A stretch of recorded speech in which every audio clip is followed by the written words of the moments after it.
꼭 알아야 할 어제의 뉴스.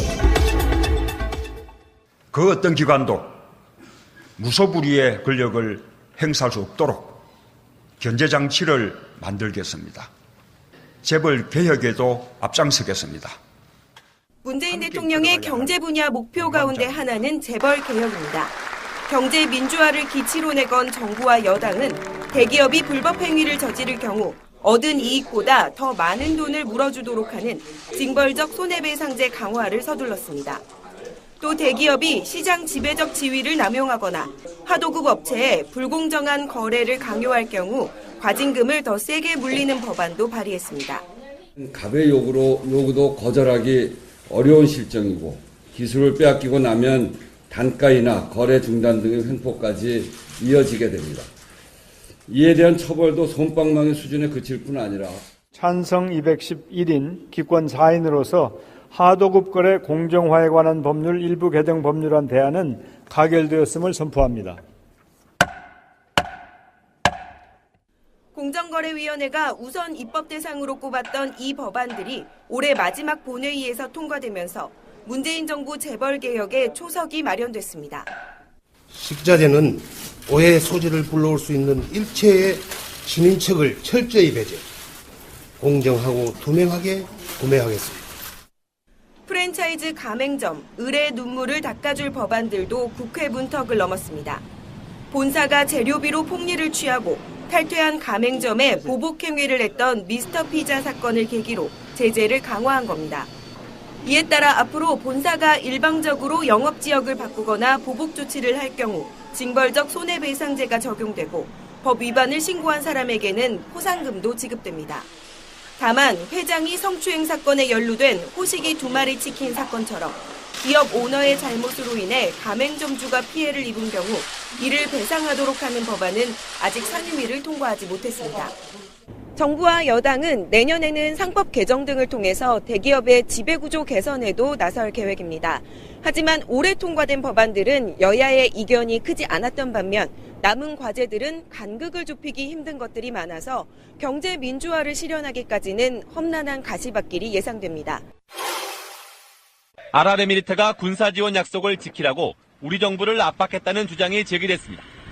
국회 국방위 소속 김종대 의원은 새 정부 출범 직후인 지난 5월 말쯤 아랍에미리트가 군사교류협정을 이행하지 않으면 원전 수출과 자원협력에 부정적인 영향을 초래할 것이라고 알려왔다고 말했습니다. 정부 고위 관계자에게 들었다고 밝혔습니다. 저 약속했던 군사적인 지원을 한국이 이행하지 않을 경우에는 기존의 기업과 여러 가지 자원외교 차원에서 계약한 것에 불이익을 줄 수 있다는 강한 협박이 있었던 걸로 보여집니다. 김 의원은 또 비슷한 시기 문재인 대통령으로부터 지난 정부의 국방적폐가 너무 심하다며 그중에서도 중동 문제는 쉽지 않다는 말을 직접 들었다고 말했습니다. 정부가 실제 아랍에미리트와의 군사협력을 재검토했는지는 확인되지 않았습니다. 다만 아랍에미리트의 항의 이후 정부의 결론은 갈등을 수습하는 쪽으로 방향이 잡힌 것으로 보입니다. 송영무 국방장관에 이어 한 달 간격으로 임종석 대통령 비서실장이 아랍에미리트를 찾은 것도 이런 맥락으로 해석됩니다. 청와대는 군사지원 갈등에 대해 구체적인 언급을 피했습니다. 그러면서 양국 군사협력은 정상적으로 진행 중이라고 강조했습니다. 김성태 자유한국당 원내대표는 지난 2주 동안 임종석 비서실장의 아랍에미리트 특사와 관련한 집중 공세를 폈습니다. 원전을 포기하겠다는 어떤 국제사회의 한국 정부의 의식 때문에 상당히 그 나라 왕세자가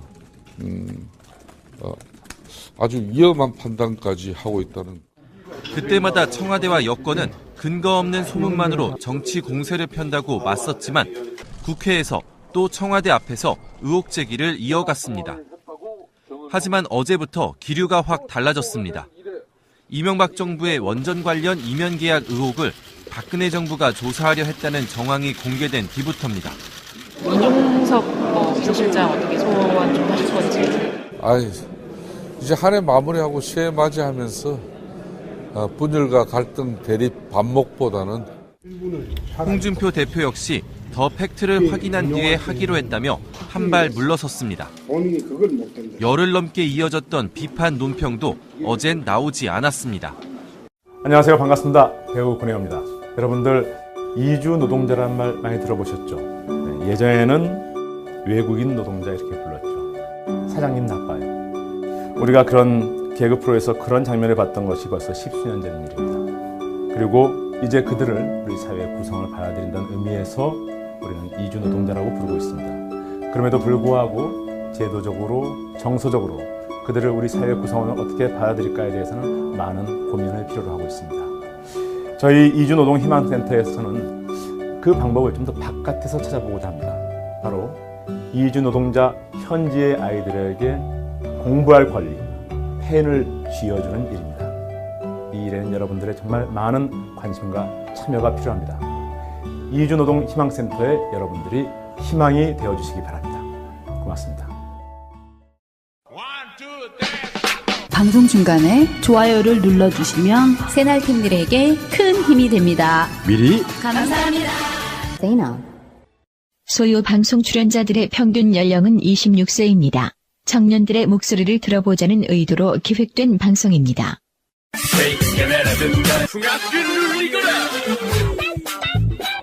소리 없이 요란한 방송 새날 소유 방송 시작하겠습니다. 반갑습니다. 반갑습니다.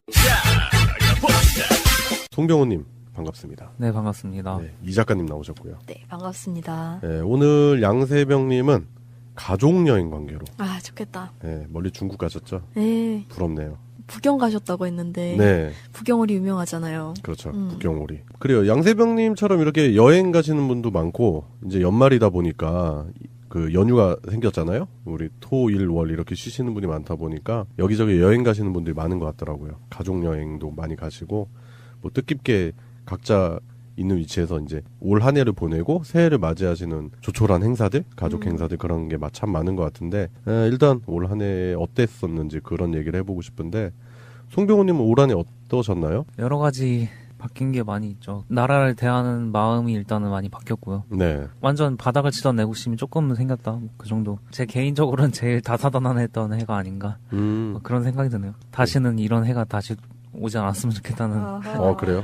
일찍 앞당겨진 대선 때문에 또 시민의 분들이 많은 고생 아닌 고생을 하셨죠. 그렇지만 보람 있는 고생 아니었겠습니까?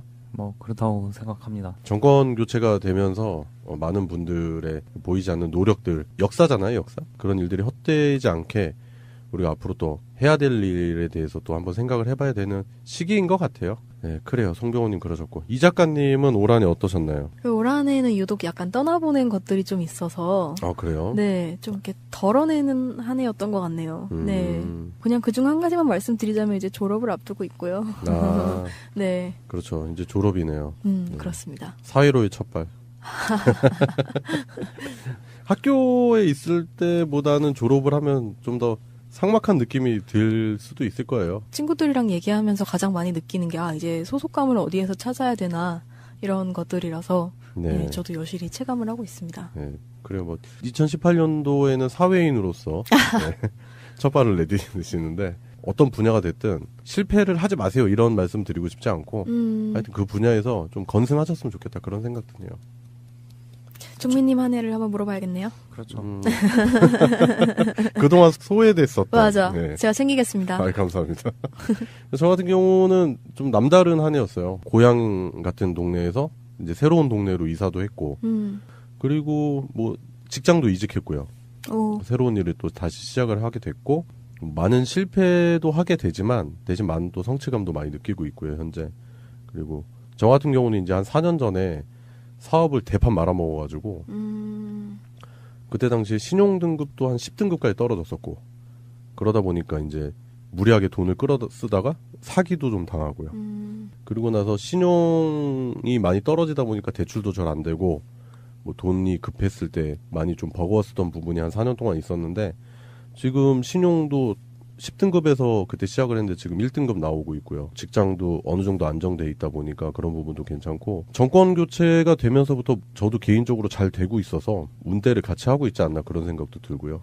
제 인생이 그렇다고 해서 다 전체적으로 행복한 건 아닌데 점점 나아지고 있다라는 생각이 좀 들더라고요. 많은 변화가 있었던 해였던 것 같고 과거에는 이제 새해가 다가오면 좀 두려웠었거든요. 내년도에는 또 어떻게 해야 되나 이랬는데 새로 다가오는 해가 좀 기대가 된다. 그런 상황이에요, 현재. 그 2017년도 돌아보신 얘기랑 제 얘기를 좀 했었고요. 이제 다가오는 2018년도에는 또 어떤 좋은 일이 있을지 기대가 된다. 2017년도가 하루 남아있는 상황인데 오늘도 본격적으로 소리 없이 요란하게 한번 떠들어 보겠습니다. 소요방송 105화 시작하겠습니다. 예, 오늘의 첫 번째 순서입니다. 오늘의 첫 번째 순서는 오늘 소요방송이 105화잖아요. 그래서 2005년도에 있었던 굵직한 사건 하나를 얘기해 볼 건데 2005년도에 최대 이슈라고나 할까요? 그 사건이 하나 있는데 그게 이제 황우석 교수 사건이에요. 아, 네, 그렇죠. 국제적으로 약간 뭐 자랑이다 이러면서 되게 이상한 열기를 띠었던 사건 네. 중에 하나였었죠. 예, 그리고 많은 분들이 황우석 교수에 대해서 기대를 많이 했었어요. 네. 왜 그러냐면은 특히 중증 장애 아들 가지신 부모님들이라든지 그리고 잘 아시겠지만 클론의 강원래 씨 그때 이제 교통사고 때문에 하반신 마비가 됐었잖아요. 그 부분도 치료가 가능하다라면서 그런 퍼포먼스도 있었기 때문에 황우석 교수가 거의 메시아급으로 추앙을 받게 됐었죠. 맞아요. 네. 그리고 뭐 사이언스지나 국제과학 쪽에서도 인정을 받는 기술이다 해가지고 많은 기대를 또 했었던 것 같고 특집 다큐멘터리 같은 것도 제작해서 방송하기도 했었고요. 네. 제가 그걸 초등학교 교실에서 같이 봤었던 기억이 나네요. 네. 뭐 황우석 하면은 뭐 그냥 전 국민적으로 인기가 높았었던 분이에요. 막 이렇게 뒤에 이렇게 소 있고 막 황우석 박사 인터뷰하고 있고 막 그런 그러니까요. 장면들. 네, 진짜 그분들 그러니까 그런 그 고통을 받는 가족분들께는 진짜로 한 줄기 희망 같았었던 일이었는데 근데 결국에는 일부 조작과 과학적 윤리마저 무시한 그런 연구 결과를 허위로 발표했다라는 그 MBC PD 수첩의 보도에 의해서 갑자기 전 국민적으로 논란이 돼 버렸죠. 계속 법적인 공방도 있었고 논란도 있었는데 여기서 우리가 이제 뭐 MBC 당시 이제 PD 수첩 팀에 위반한 부분도 분명히 있었고요. 그리고 황우석 교수의 줄기세포 연구 결과 안에 있었던 그런 과학윤리가 좀 위배된 부분도 분명히 있었던 것 같아요. 법원에서 나왔던 판결이라든지 이런 부분들을 확인해 본다면 그런 부분들이 서로 없지는 않았고 있었다. 그래서 그런 부분으로 대립각을 세웠는데 저는 뭐 황우석 교수 논란에 있어서 제일 문제가 있었던 게 당시의 언론이라고 생각합니다. 당시 초반기에는 황우석 교수를 띄워주는 데 있어서 앞장섰던 게 조중동 언론이었거든요. 조중동 언론들이 이제 황우석 교수를 처음에 이제 막 띄워줄 때는 이제 황우석 교수 막 띄워주고 그다음에 당시에 참여정부와 PD수첩에 대해서 공격을 열심히 하다가 이제 황우석 교수 측에 약간 문제가 나오니까 거기서부터 갑자기 태도를 돌변해서 참여정부와 황우석 교수를 또 갑자기 맹 공격하기 시작하는 거죠. 조중동이라는 언론이. 그때 당시나 지금이나 변한 건 하나도 없어요. 여러분들도 잘 보시겠지만 그 보수 수고 언론이 가지고 있는 힘을 이용해 먹는 부분은 아직까지도 크게 변화된 부분은 없는 것 같아요. 그 당시에도 조중동을 비롯한 그런 언론들이 결국에는 참여정부를 공격하고 싶은 거죠. 그런 일련의 사건들을 통해서 결국엔 참여정부를 압박하고 비판하고 싶었던 거죠. 그러면서 그런 사건들을 교묘하게 이용했던 부분도 분명히 있었다.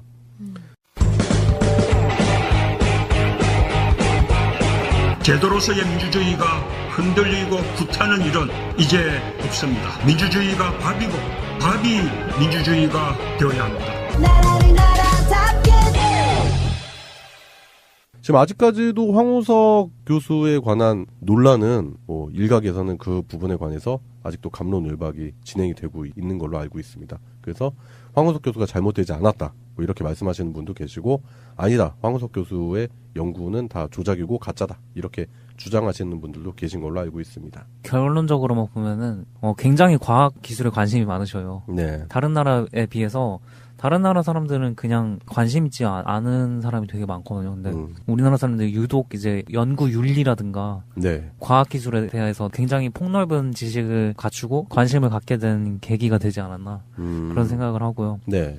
요즘 이제 그런 기술도 개발이 됐더라고요. 줄기세포를 만들 때 그냥 체세포를 역분화시킬 때 이제 초음파를 써서 세포막을 약간 이제 기능을 떨어뜨린 다음에 줄기세포 배지에다가 놓으면 그 줄기세포 배지에 있는 물질들이 안으로 들어가서 줄기세포로 돌아가는 그런 기술이 만들어져서 네. 우리나라에서 그게 개발이 돼서 국내 연구진들이 이제 최초로 하게 되는 그런 계기도 마련이 됐던 것 같고 네. 그 배지 부분 인 거죠. 그러니까 네. 그 배지 부분을 이제 그때 연구가 됐던 거이기도 하고 네. 그런 점 때문에 이 사건이 지금 비트코인하고 굉장히 비슷한 것 같아요. 그러니까 언론이 처음에는 막 굉장한 신기술이다, 뭐 심지어는 그런 기사도 있더라고요. 국가에서 비트코인을 발행해야 된다. 네. 원화를 그걸로 발행을 해야 된다. 뭐 그런 기사까지 써가지고 올라갈 때는 그러다가 떨어질 때는 막 폭락했다. 막 그러면서 막 절반 토막난 다른 거 막 얘기 막 갖고 오고 막 크리스마스 재조정에다 막 있다는 그런 기사 볼 때마다 참 그때 황우석을 다루는 거랑 많이 비슷하지 않나. 네. 실제로 이제 정부 기관에서 보도 자료들이 많이 나온다고 하더라고요. 근데 실제로 기사화되는 게 그렇게 많이 없고 제대로 된 정보 전달자로서의 언론의 역할을 충실히 언론들이 하고 있는지 그런 부분이 많이 의심이 되는 것 같고요. 특정한 사람들의 입맛에 맞는 그런 언론? 그런 부분인 것 같아요. 2005년도에 있었던 황우석 줄기세포 관련한 사건과 그리고 그 안에서 언론이 어떤 식의 보도 행태를 벌였었는지 그런 부분에 대해서 간단하게 이야기해보는 시간이었습니다. 오늘의 첫 번째 순서였습니다. 오늘의 이슈. 국정교과서 여론조작에 관련된 얘기를 해볼 건데요. 네, 박근혜 정부 당시에 추진됐었죠. 국정교과서. 결국에는 이제 국정교과서 폐지로 그 새 정부 들어서 이제 결론이 났는데 국정교과서에 대해서 긍정적인 여론을 만들기 위한 조작이 있었다는 얘기가 나오고 있어요. 그러니까 온라인 의견 수렴 절차라는 걸 거쳤다고 하는데 국정교과서에 관해서 그랬는데 같은 사람이 2,000번 이상 접속해서 평가를 하면서 나는 중학교 3학년 학생인데 이랬다가 또 어디서 또 나는 학부모인데 이런 식으로 조작했던 정황이 드러나고 있다고 합니다. 그리고 이게 마지막 날에는 긍정적인 평가가 723건이나 올라와서 또 이 여론을 형성하는데 크게 작용을 한 그런 부분이 있다고 폭로가 됐고요.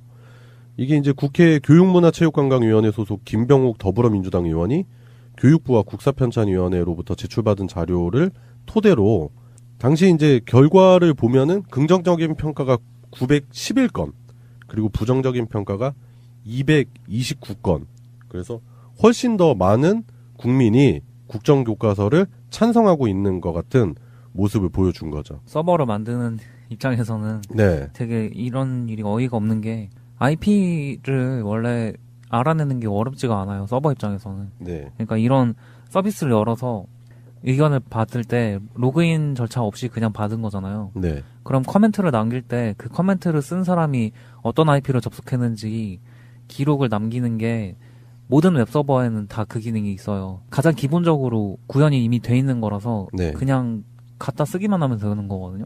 근데 그거를 해놨기 때문에 일단은 지금 이렇게 밝혀지는 거잖아요. 네. 기록을 남길 때 이거를 중복 검사를 해서 이미 남긴 IP면은 기록이 안 되게 하는 게 어렵지 않은데 그거 일부러 안 해놓은 거죠.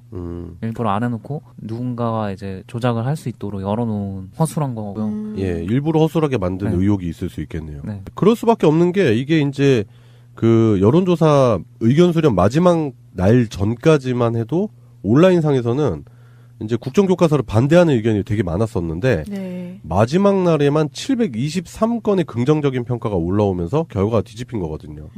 사실 박근혜 정권 당시의 여론 조작 사건들만을 나열해서 생각해 보자면 네. 이런 온라인 평가 외에도 여러 가지 많은 부분에서 여론 조작이 일어나지 않았을까 의심을 네. 해보게 되네요. 네.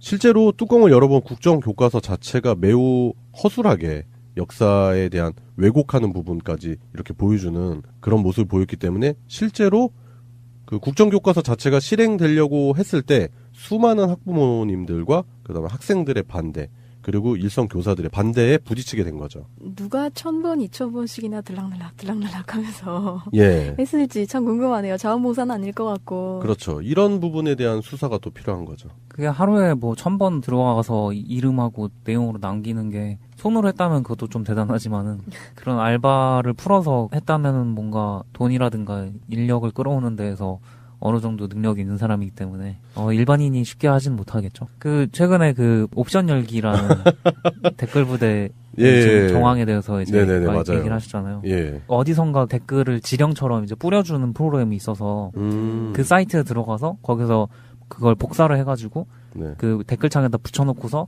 글을 남기는 게 원래 그 이제 알바단이 하는 일인데 네. 그때마다 그 옵션 여기를 누르면 옵션이 원래 열리는 버튼이 있는데 네. 그 버튼까지 같이 긁어가지고 복사를 해가지고 예. 붙여넣기 하는 실수를 예. 어르신들이 이제 하시다 보니까 예. 그런 실수를 한 것 같아요. 어떻게 하나같이 똑같은 실수를 했을지. 그러니까 이 국정교과서 관련한 이 의혹에서도 보면은 뭐 같은 IP로 접속한 기록 2,000건은 뭐 말할 것도 없지만 오타 있죠. 다른 사람들이 쓴 건데 오타까지 겹치기가 좀 많이 힘들잖아요. 근데 그런 정황까지 포착이 됐다라는 거죠. 그러니까 이것도 일종의 옵션 열기처럼 오타. 예, 그런 조직적인 작업이 이루어진 게 아닌가 그런 생각을 해볼 수밖에 없는 거죠. 뭐 사실 그 옵션 열기가 밝혀진 거는 네. 그건 정말 실수도 있고 그런 프로그램만 쓰는 특정 집단 사람들만 이제 보여지는 거지만은 네. 그 외에 이제 아직 안 밝혀졌거나 모르는 것들 있잖아요. 사적으로 조직했다거나 다른 기업에서 조직했다거나 네. 뭐 이런 경우가 있잖아요. 네. 그런 경우에 그 사람들이 얼마나 많을지 그 규모는 상상이 안 되는 거죠. 네. 그러니까 박근혜 씨가 했었던 일들이 다 이런 식이잖아요. 그 국정교과서 문제도 그렇고 최근에 또 그 한일 위안부 협상 문제에 있어서 조작이라든지 왜곡이라든지 그런 부분이 있었다라는 의혹도 일고 있고요. 결국에는 이제 새 정부에서는 그 한일 위안부 협상 자체가 국민들의 정서에 이반된다라고 해서 공식적인 입장을 표명을 하게 됐죠. 최근에 이런 부분을 본다면 우리가 자칫 잘못했으면은 역사 전쟁에서 수구 매국 세력들에게 완전히 역사를 빼앗길 뻔한 그런 아찔아찔한 사건이었던 거죠. 이런 식으로까지 해서 그들이 국민들의 머릿속에 심으려고 했었던 역사. 그거는 마치 일제시대 때 내선일체를 강조하고 신사참배를 강조하고 창씨개명을 통해서 역사를 아예 없애려고 했었던 일제의 수법과 많이 닮아있지 않나 그런 생각이 들어요. 진보적인 입장에 있는 분들 중에 이제 공격을 많이 받으시는 분들이 있는데 네. 지금 우리가 사실 교과서로 배운 역사도 일제시대에 의해서 많이 편집됐고 네. 그때 청산되지 않은 잔재들이 편향시켜 놓은 역사를 배우고 있다는 주장이 있잖아요. 네. 근데 그런 주장들이 힘을 못 받는 이유가 그런 식으로 이제 역사를 임의적으로 수정을 하려는 불순한 세력이 있었기 때문에 제대로 된 수정을 원하는 사람들이 조명을 받지 못하고 네.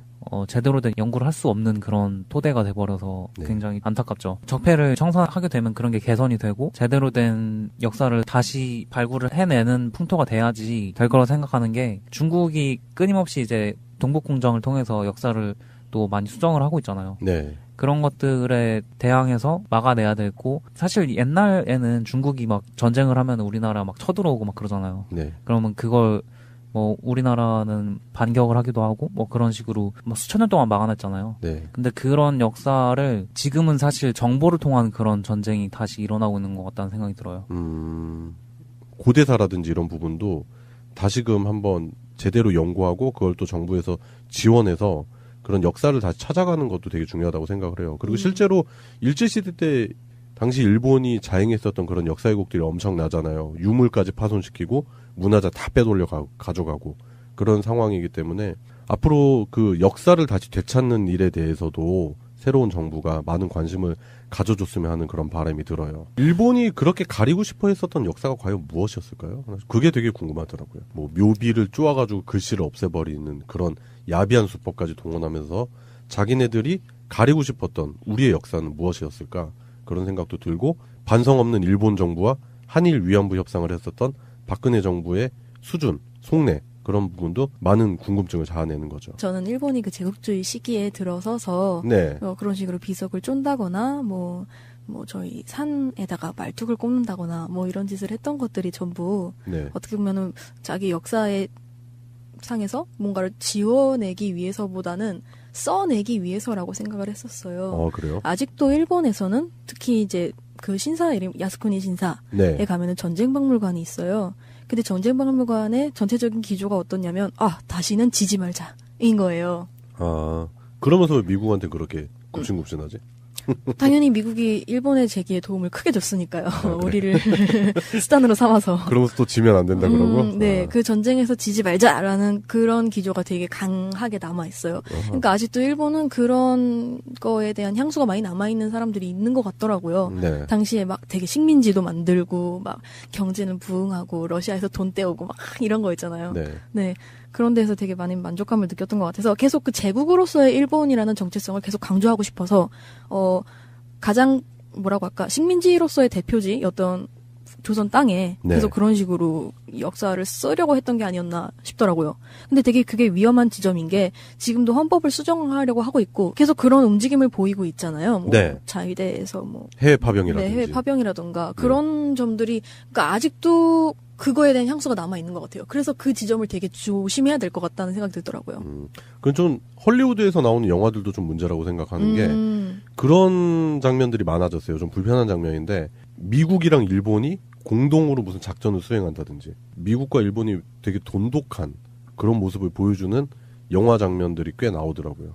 사실 냉전 이후에 미국과 일본은 뭐 뒤에서 손 잡고 열심히 짝짝꿍 하는 사이였으니까. 그 제국주의 시대 초창기에도 미국과 일본은 네. 짬짬이가 잘 됐었던 나라였잖아요. 결국 자국의 이익에 부합하느냐 안 부합하느냐로 갈린 것 뿐인 것 같더라고요. 그런 상황에서 교과서까지 이렇게 나가고 있다면 정말 위험한 거죠. 그냥 간을 내주는 거랑 다를 바가 없는 거죠. 그렇죠. 우리의 역사를 제대로 후손들에게 가르치는 것도 저는 지금 현재 우리나라 역사 연구 수준 자체가 그렇게 만족스러운 수준은 아니다라고 생각이 듦과 동시에 과거에 우리가 잃어버렸던 역사들 그런 부분에 대해서 다시 복원하는 그런 작업이 필요한 상황인데 자칫 잘못했으면은 잘못된 역사 주입이 이루어질 뻔했었던 거죠. 특히 박근혜 씨의 아빠 제사, 아빠의 치적, 박정희의 치적만을 강조한 솔직히 말하면 잘 분석해보면 치적도 아니잖아요.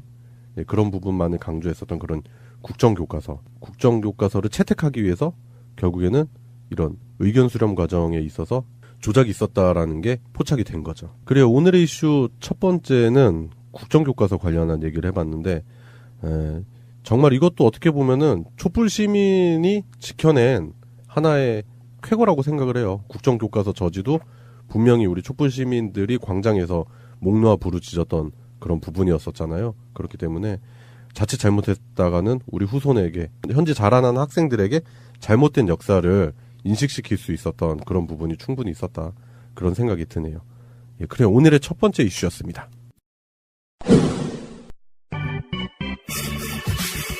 금주의 시사. 예, 금주의 시사입니다. 금주의 시사 첫 번째는 이 작가님이 준비하신 시사를 이야기해 볼 건데요. 어떤 시사 준비하셨죠? 저는 요즘 되게 이슈가 되었던 특히 소상공인들 사이에서 굉장한 이슈이자 문제거리가 되었었던 네. 전환법이라는 법에 대해서 얘기하고자 합니다. 이게 논란이 많았었죠. 전환법이 줄임말이고 원래는 전기용품 및 생활용품 안전관리법이에요. 네. 네, 이게 어떻게 되는 거냐면 그러니까 살에 닿는 모든 생활용품들을 다 KC 인증 마크를 달아야 한다는 거예요. 그러니까 좀 더 쉽게 예를 들자면 우리가 입는 보세 옷 같은 거 있죠. 네. 그것도 디자인 따라 또 그 같은 디자인이라도 색상에 따라서 모두 KC 인증 마크를 달아야만 온라인이나 오프라인에서 판매를 할 수가 있다는 거죠. 그러면은 결국에는 그 관련한 인증에 필요한 비용도 결국엔 생산자들이 다 부담을 해야 되는 거네요. 네, 바로 그 지점이 이제 되게 문제가 되었었던 건데 사실 이게 표면적으로는 당연히 소비자에게 안전한 물건을 제공해야 한다. 뭐 그렇게 판매해라라는 당연하고 긍정적인 법 같지만 실상은 그런 식으로 소상공인을 죽이는 일 혹은 또 인증서 장사를 하는 일 네. 정도로 볼 수밖에 없는 것이죠. 굳이 이런 인증이 필요할까요? 그런 생각이 드네요, 저는. 저도 그 점이 가장 의문이었는데 그 인증기관이라는 것도 결국에는 민간 기업들이래요. 네. 지금 국내에 모두 한 20개 정도의 민간 기업들이 있다고 하는데 이게 민간이라고는 하지만 결국에는 산자부를 은퇴하거나 혹은 그 산자부 계열 인사들이 운영하고 있는 회사들이라고 합니다. 그러니까 만약에 이 법이 시행되고 나서 뭐 이런 예측을 할 수도 있겠죠. 소상공인들에게 그러면은 영세 상공인들에게 세금을 지급해서 KC 인증 마크를 달 수 있도록 지원을 해주겠다라고 한다면 네. 결국 거기 들어가는 세금도 다 그냥 소비자건 판매자건 그 국민들의 돈인 거예요. 네. 그런 식으로 민간 기업들의 좋은 일 시키는 거죠. 그런데다가 이 인증 과정을 통해서 생산이 시작이 되게 되면은 나오는 제품들의 가격이 올라갈 수밖에 없는 거잖아요, 결국에는. 그렇죠. 모든 물건 하나하나 이제 거의 다 해야 된다고 보시면 되니까 네. 그 물건 하나당 7만 원에서 약 10만 원 정도의 인증 비용이 든대요. 근데 같은 옷인데 만약에 뭐 빨간색, 까만색, 하얀색이 있다고 하면 이제 21만 원부터 30만 원 정도의 비용이 추가적으로도 소모되는 거죠. 그러니까 그런 원단 하나하나에 다 그렇게 인증을 받아야 되기 때문에. 네, 그 완제품 하나하나에 다 인증을 받아야 되기 때문에. 예. 그래서 이게 지금 현재 아예 안 한다는 건 아니고 미뤄진다라는 얘기죠? 네, 이게 사실은 작년에 이제 유예가 됐었어요. 아무래도 네. 반발이 많이 심하다 보니까. 근데 그 상태로 1년이 지났는데, 이번에 그러면 2018년 1월부터 이게 시행이 된다 해서 굉장히 그 업계가 굉장히 술렁했거든요. 네. 그런데 12월 29일 저녁에 이게 극적으로 또 유예가 결정이 난 거죠. 사실은 유예지 이게 뭐 폐지라거나 개정이 다 완전히 된 게 아니기 때문에 네. 아직도 좀 찝찝한 점이 남아있죠. 네.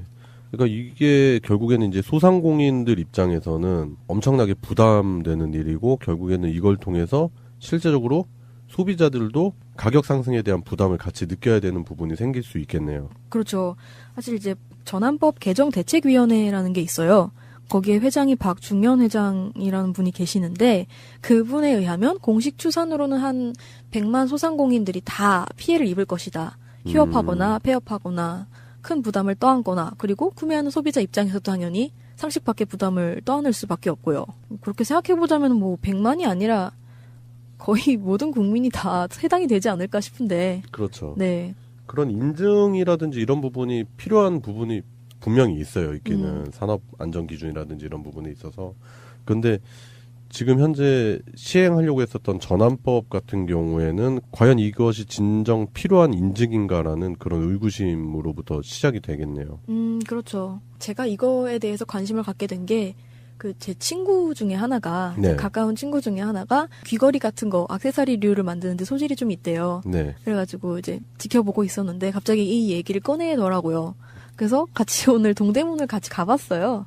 근데 어제까지는 진짜 문 닫은 가게도 엄청 많고 좀 침체되어 있는 분위기였는데 유예가 결정된 후에 오늘 가봤더니 또 다시 좀 밝아졌더라고요. 분위기가 약간 축제 분위기도 나고 네 연말이라 그런지 모르겠지만 네 그러면서 그 친구가 했던 말이 그거였어요. 만약에 문재인 정부로 바뀌지 않았더라면 그러니까 탄핵이 되지 않았더라면 이게 바로 시행되고 앞서 말한 피해들이 계속 역병처럼 진행되지 않았겠느냐 이런 얘기를 하더라고요. 네, 아무래도 강행했겠죠. 네, 왜냐하면 그 박근혜 정부 때 개성공단도 일방적 지시로 중단해버리면서 많은 기업들이 피해를 입었잖아요. 네. 네, 그러니까 이번에도 뭐 딱히 신경 쓰지 않고 계속 시행했을 거다 이렇게 얘기를 하더라고요. 그렇죠. 박근혜가 가지고 있었던 그런 제왕적인 사상, 그런 생각 때문에 방금 말씀하신 그런 개성공단 폐쇄라든지 그리고 박근혜 씨가 했었던 모든 일들이 다 그런 식이잖아요. 그렇죠. 네. 사실 이것도 박근혜 정부 때 싼 똥이잖아요. 사실 생각해보면. 그렇죠. 예. 많은 의견들이 그렇게 얘기를 해요. 이게 유예일 뿐이고 개정안이 준비되는 중이긴 하지만 구체적인 안이 제대로 나오지가 않았어요. 더불어민주당 의원분께서 이제 개정안을 준비하고 있다고 기사에서 읽었는데 그러니까 아직까지는 그냥 상공인들은 불안하기는 마찬가지인 거예요. 그래서 사업하려는 혹은 사업하는 입장에서 망설이게 되는 부분이 되게 많아지는 거죠. 네. 그러면서 또 많은 의견들이 이렇게 얘기를 하기를 이거는 개정이 아니라 폐지하는 게 답이다. 폐지 순으로 가야 된다. 네. 의미가 없어지는 법이 될 거라고 주장하시는 분들이 많더라고요. 네. 네. 뭐 그 인증서 관련해서 얘기를 드리자면은 공인인증서만 봐도 알 수 있는 게 공인인증서를 통해서 사실 공인인증서 발급기관들이 공기업에서 이제 낙하산으로 꽂히고 그런 기업들만 논하는데 정작 공인인증서는 그 회사들에서 보안 조치를 제대로 마련하지 않아서 그 시스템 자체가 뚫리는 경우가 허다하고 결국에는 이제 정권이 바뀌면서 이게 폐지가 됐잖아요. 스케줄이 잡혔고 이제 차근차근 이제 없어지는 와중에 있는데 인증 제도가 안전을 얘기하는 거잖아요. KS랑 KC 인증 같은 건. 네. 국가가 안전을 담당해야 되는 건 맞죠. 그렇기 때문에 책임지고 국가에서 그걸 검사를 해주는 게 맞지. 안 하면 팔지 마는 좀 아니죠. 아, 그러네요. 네. 그것도 민간기관에 위탁해가지고 그 민간기관이 그걸 통해서 막대한 수입을 얻을 수 있게 하는 것도 아닌 것 같아요. 제 생각에는. 그렇죠. 네. 차라리 국가에서 할 거면 하고 아닐 거면 말고. 아니면 국가에서 기구를 하나 만들든지 차라리 그게 맞는 방법인 것 같아요. 맞아요. 네, 방금 송병우님이 지적하신 대로 국가에서 해줘야 되는 게 맞지 그거를 소상공인한테 떠넘기듯이 그런 식으로 비용 부담을 전적으로 맡기는 건 옳지 않다. 그런 생각이 드네요. 그 뭐 비슷한 예로 또 게임 등급을 위원회라고 있는데요. 네. 예, 게임의 등급을 매겨서 어린이들한테 안전한 컨텐츠 환경을 만들겠다. 이런 취지로 마련된 게 외국에서 발행되는 굉장히 유명한 게임들이 오히려 그 한국어를 번역을 안 하게 되는 계기로 작용해서 아이들이 이제 게임을 하고 싶으면 영어를 배워야 하는 혹은 일본어를 배워야 하는 참담한 현실을 만들었는데 무조건 한국어로 정식 발매를 하려면은 그걸 받아야 되거든요. 네, 등급을 등급 심의를 받아야 되는데. 네, 근데 그걸 통과할 수 있는 게임이 사실 거의 없죠. 예. 왜냐면은 외국 게임은 잔인하거든요. 그렇죠. 폭력적이고요. 선정적이야. 선정적이고요. 안 예. 된대. 어둡고. 서든어택은 되고. 사실 이 얘기하면서 저희 아빠도 그런 얘기를 하더라고요. 아유, 야, 그거 아무도 안 잡아가. 그거 실효성이 없는 것 같아. 이렇게 얘기를 하시면서 그런 얘기를 하셨어요. 갑자기 전근대로 시대가 팍 튄 거죠.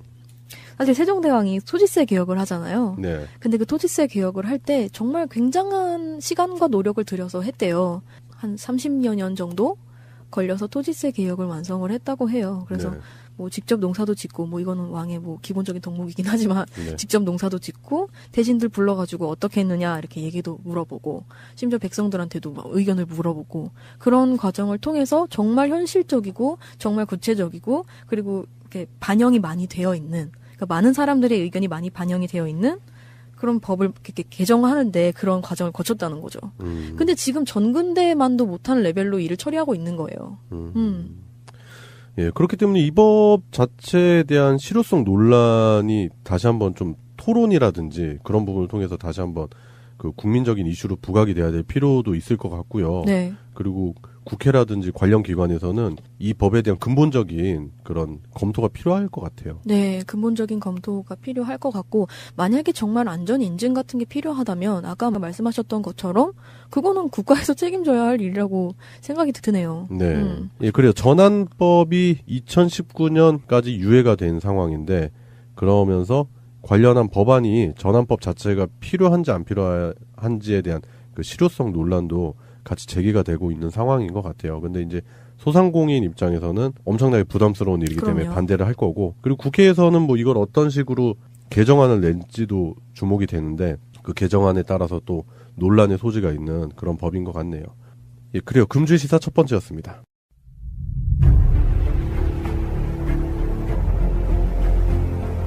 국민들은 국가의 존재 이유가 무엇이냐고 물었습니다. 어려울 때 국가가 든든하게 지켜주고 있다는 믿음을 주어야 합니다. 그것이 국가의 존재 이유입니다.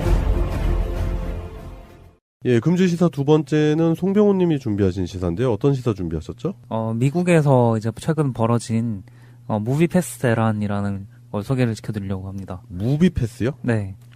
그게 뭐죠? 네, 무비 패스라는 그 회사가 만들어졌는데 네. 이게 미국에서 이제 미치 로웨라는 사람이 있어요. 네. 그 사람이 이제 넷플릭스 공동 창업자 중에 한 명인데요. 넷플릭스.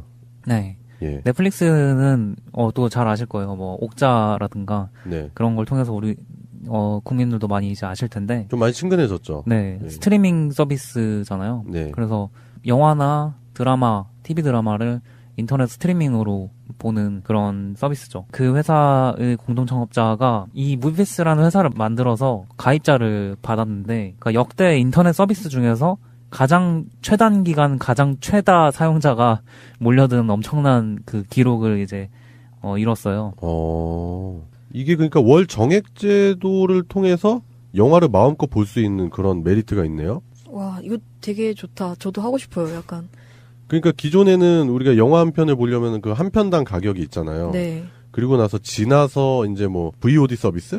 그런 쪽으로 내려와야지 뭐 이렇게 약간 싸게 더 볼 수 있는 그런 혜택이 있는데, 이 무비 패스 같은 경우는 말 그대로 패스의 기능을 하는 거네요. 정액 제도를 통해서 영화를 마음껏 볼 수 있는 그런 서비스이기 때문에 그 방금 송병훈 님이 말씀하신 것처럼 최단 기간 동안 최다의 회원을 확보할 수 있는 그런 계기가 되는 게 이 서비스의 기본 취지 자체가 충분한 공감을 끌어낸 거가 아닌가 생각이 드는데요. 네. 사실 스트리밍을 많이 본다고는 하고 VOD 같은 걸 다운받거나 뭐 스트리밍에서 보는 사람들이 많아지고 있긴 하지만 네. 아직도 영화관에 찾아가서 대형 스크린으로 같이 앉아서 영화를 본다는 것 자체의 경험은 되게 소중하다고 생각하는 사람들이 많잖아요. 네. 그리고 실제로도 그거 자체가 특별한 경험이 될 수가 있고요. 그 이벤트로 생각하니까요. 네. 그렇기 때문에 이렇게 가벼운 가격에 마음대로 영화를 보러 갈 수 있다면, 그것도 대형 스크린에서 푹신한 의자에서 극장에 가가지고 최신 영화를 볼 수 있다면 저도 결제할 것 같은데요. 네. 그러네요, 진짜. 아까 그 기록이라는 게 이제 100만 명 달성 기록인데요. 네. 이게 4달 만에 100만 명을 달성을 했고요. 네. 회사 측에서 이제 얘기하기로는 70%가 밀레니얼 세대라고 해요. 그러니까 2000년 이후 태어난 출생자들이 70%. 그러니까 그 사람들은 영화관에 진짜 안 가거든요. 뭐 아시겠지만 아직 어려서도 있지만은 네. 구매력도 많이 아직 높지 않고 인터넷으로 소비하는 데 굉장히 익숙하기 때문에 넷플릭스처럼 그냥 집에서 보는 거에 굉장히 익숙해져 있고 스마트폰을 통해서 특히 보는 거에 더 익숙해져 있지 그런 직접 가서 현장에서 보는 거에 아직 수요가 많지 않은 나이대인데 그 나이대가 굉장히 많이 이제 가입을 했다는 거예요. 지금 현재 나와 있는 이 상품 자체가 9.95달러 그러니까 우리 돈으로 10,000원 정도를 내면은 365일 동안 하루에 한 편씩 계속 볼 수가 있어요. 예약만 하면은 가서 볼 수가 있는 거거든요. 네. 그렇기 때문에 이게 소비자 입장에서 굉장히 싼 편이잖아요. 그렇죠. 네, 한 달에 10,000원으로 네. 원하는 만큼 영화를 볼 수 있다는 건 획기적인 일이죠. 대박이다. 네. 솔직히 우리 영화관 한 번 가는데 뭐 10,000원 훨씬 넘잖아요. 표가 이미 뭐 거의 10,000원대 네, 육박하니까 한 번 내고 30일을 볼 수 있는 거니까 30번을 볼 수 있으니까 30배나 이득으로 느껴지잖아요. 네. 그걸 통해서 어떤 기업이기 때문에 이걸 충분히 장사를 해서 이익을 낼 수 있다고 생각을 하고 회사를 만든 거잖아요. 네. 이게 회사가 새로 만들어진 것도 아니에요. 2016년에 만들어졌어요. 그 넷플릭스라는 성공적인 사업을 하는 사람이 미쳤다고 이 사업 할 리가 없잖아요. 네. 네, 저는 그거로 설명을 드리고 싶은 거예요. 이 회사가 주는 혜택보다는 왜 이 회사를 만들었을까? 네. 예. 이 회사 자체가 되게 특이한 게 그러면 소비자한테 이득이면은 판매자한테 불이익이지 않나? 일부 손해를 볼 수 있지 않을까? 네, 예. 그렇게 생각을 하기 쉽잖아요. 예, 근데 그것도 아니에요. 예. 우와. 보통 사람들이 오지랖이 넓어가지고 내 입장만 생각하는 게 아니라 상대방 입장도 생각하니까. 네, 그 뭐 요기요 같은 그런 게 아니고 전혀 아니고. 네. 그냥 우리가 예약을 하면은 소비자가 예약을 하면 표값이 10,000원이라고 하면 10,000원 이렇게 무비 패스해서 극장한테 주는 거예요. 그렇기 때문에 전국 어느 극장이나 가능한 거거든요. 그러면은 무비패스라는 회사는 수익을 어디서 창출하나요? 네, 그게 중점인데요. 네. 그래서 무비패스는 도대체 수익을 어디서 공중에서 만들어내느냐? 그렇죠. 데이터 사이언스다. 사용자들이 어떤 영화를 어떤 시기에 어느 연령층이 그걸 본다는 걸 통계 정보를 내서 그 정보를 영화를 만드는 프로덕션들이 많잖아요. 네. 할리우드에. 그런 회사들한테 데이터를 팔아서 그 수익을 충당하겠다는 거예요. 아, 빅데이터 수집. 네. 아, 그렇죠. 그런 부분이 진짜 어떻게 보면은 창조 경제네. 진짜 창조 경제다. 진짜 공중에서 돈을 만들어내는 거죠. 네, 그 진짜 창조적인데요. 네. 네. 아, 왜 그러냐면 그 기업들이 요즘 그런 거 분석 많이 하잖아요. 이제 뭐 대형 마트들이라든지 아니면 이제 대기업들이 운영하는 무슨 그런 대리점에서 판매가 이루어지면은 어떤 연령층이 어떤 제품들을 사는지를 파악을 해가지고 그 사람들을 포커싱으로 해서 사업을 할 때 그런 데이터를 많이 활용한다고 하는데 결국에는 무비패스라는 회사를 만들어서 넷플릭스는 그런 데이터를 활용해가지고 영화 산업 전반적으로 정보력을 장악할 수 있는 그걸 통해서 또 수익도 창출하는 그런 걸 택한 거네요. 네, AMC라고 이제 AMC 엔터테인먼트라는 회사가 있어요. 그게 이제 우리나라로 치면 CJ 같은 미국에서 가장 큰 그 영화관 사업을 하는 회사거든요. 네네. 근데 그 회사에서 이제 로엘라는 사람을 미국의 적이다라고 막 얘기할 정도로 그건 사기라는 식으로 막 이렇게 공격을 막 하고 있어요. 근데 어쨌든 이 사람은 밀어붙이고 있고 그게 충분히 수익이 난다는 얘기를 방증한다고 보고요. 네. 근데 이거를 보면서 제가 그냥 소개를 시켜드리는 게 아니고요. 이걸 보면서 제가 떠올린 게 그 요즘 보면은 노암 촘스키라는 학자가 쓴 책이 있고 그 네. 책을 토대로 이제 영화도 나왔고 올해 초에 한 3월쯤에 이제 유튜브 영상이 하나 나온 게 있어요. 네. 근데 그 영상이 떠오르더라고요. 유튜브에서 검색을 해보시면 The 5 Filters of the Mass Media Machine 이라는 영상인데요. 네. 그러니까 5개의 매스미디어 기계인 거죠. 기계를 돌리는데 들어가는 5가지 필터라는 이제 이론이에요. 네. 근데 그거를 보면은 이제 우리가 항상 그 미디어를 비평을 하잖아요. 네. 미디어가 굉장히 이상한 뉴스를 많이 만들고 가짜 뉴스를 만들거나 아니면 그 왜곡된 보도를 심하게 하잖아요. 네. 근데 그렇게 될 수밖에 없는 이유 자체를 설명을 하면서 노암 촘스키가 5가지 필터를 제시를 하는데 그거의 핵심은 이거라고 봐요. 그러니까 뉴스를 만드는 그 미디어는 매스미디어는 뉴스를 파는 곳이 아니고 지금의 매스미디어들은 미디어를 소비한다고 생각하는 우리들을 기업들에 팔아먹는 장사를 하고 있다. 언론이 그런 식으로 해서 우리는 당장 그 사람들이 무슨 이득을 가져가는지 모르잖아요. 네. 근데 그런데도 그렇게 끈질기게 계속해서 이상한 언론을 만드는 이유 자체가 데이터로 만들 수 있는 엄청난 그 이득을 위해서 어떤 일들을 해주고 있다고 생각이 되고, 딱 와닿게 말을 하자면은 그런 거죠. 뭐 최근에는 사람들이 화재에 대해서 두려워한다. 그런 것들, 그런 정보들 있잖아요. 뭘 두려워하는지, 사람들이 뭘 두려워하고 뭘 좋아하고 뭘 싫어하고 그런 것들에 대한 정보를 열심히 대기업한테 팔아넘기고 거기에서 커다란 이득을 창출하고 있기 때문에 그걸 역으로 그런 정보들을 이용해서 사람들한테 어떤 생각들을 가지게 만들어야 자신들한테 이득이기 때문에 그런 것들을 이용을 하고 있기 때문에 계속해서 그런 뉴스가 만들어진다. 그런 생각이 들더라고요. 그럼 이거 좋은 게 아닐 수도 있는 거네요? 이 패러다임 자체가 이제 눈에 보이는 물건들이 중요하던 시기에서 점점 이제 눈에 안 보이는 정보가 중요해지는 시기로 바뀌는 것 같아요. 예, 그래요. 무비패스라는 사업을 통해서 결국에는 거기서 수집된 데이터로 수익을 창출하는 그런 회사 구조와 그에 관련된 노엄 촘스키 교수의 이론까지 같이 한번 설명을 하면서 지금 이 무비패스가 과연 대중들에게 정말 혜택을 주는 그런 서비스일까? 아니면 또 다른 형태의 대중들을 상대로 하는 그런 상품화 작업이지 않나? 그런 식의 비판이 나오는 거에 대해서 한번 얘기를 해봤는데 마냥 환영할 만한 일은 아니에요. 우리 초반에는 영화를 무제한으로 볼 수 있다 그래서 되게 좋은 것 같았지만 결국에는 그 이면에는 또 기업이 데이터를 독점하는 저희가 깔려 있는 것 같다라는 생각이 드네요. 어떻게 좀 극단적으로 말하면 돈 내고 저희 정신을 파는 거랑 비슷한 걸까 될 수도 있겠네요. 우리는 그쪽에 정보를 제공하고 그냥 영화를 조금 더 보는 그 정도의 수준인 거죠. 조작당할 수 있게 도와주는 거잖아요. 그럴 수도 있는 거죠. 예. 선의로 생각해보면은 그만큼 우리가 재밌어하는 영화들을 많이 만들게 되는 거잖아요. 그러니까 전체적으로 보면은 낭비를 없애는 거죠. 수백만 달러 퍼부어가지고 영화를 만들었는데 재미가 없으면은 그래서 망한 영화 많잖아요. 대신에 그럼 영화의 다양성이 많이 좀 훼손되지 않을까 그런 우려도 있을 것 같아요. 그렇죠. 그런 건 많이 있죠. 예, 참신한 뭐 독립영화라든지 그런 단편영화라든지 그런 부분이 많이 시장에서 배제가 되고 사라지게 되는, 그러니까 말 그대로 영화 공장이 만들어질 것 같다는 생각이 드는데요, 저는. 네. 그렇죠. 네. 그럴 수는 있겠죠. 예, 그래요. 금주의 시사 두 번째는 여기까지 하겠습니다.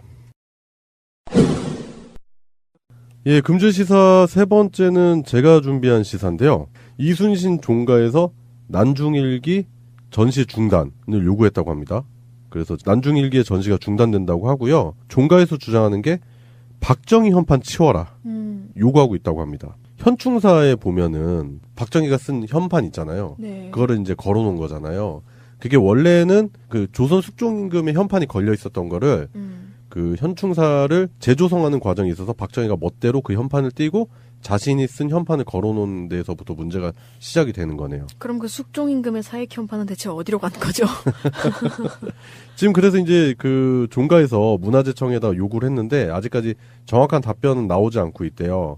그래가지고 난중일기 전시를 중단하겠다는 그런 극단적인 일까지 벌어지고 있는 거죠. 사실 박정희가 자기 정권 잡았을 때부터 되게 이순신을 이용해서 이미지 메이킹도 많이 해오고 컨셉도 많이 잡아왔어요. 네. 그러면서 이순신에 대해서 왜곡된 이미지 중에 하나를 재생산하는데 일조했던 인물이기도 하고요. 그렇죠. 그렇기 때문에 아직까지도 현충사 현판이 박정희에 의해서 쓰여진 현판이 있다는 것 자체가 되게 깨름직한 일이죠.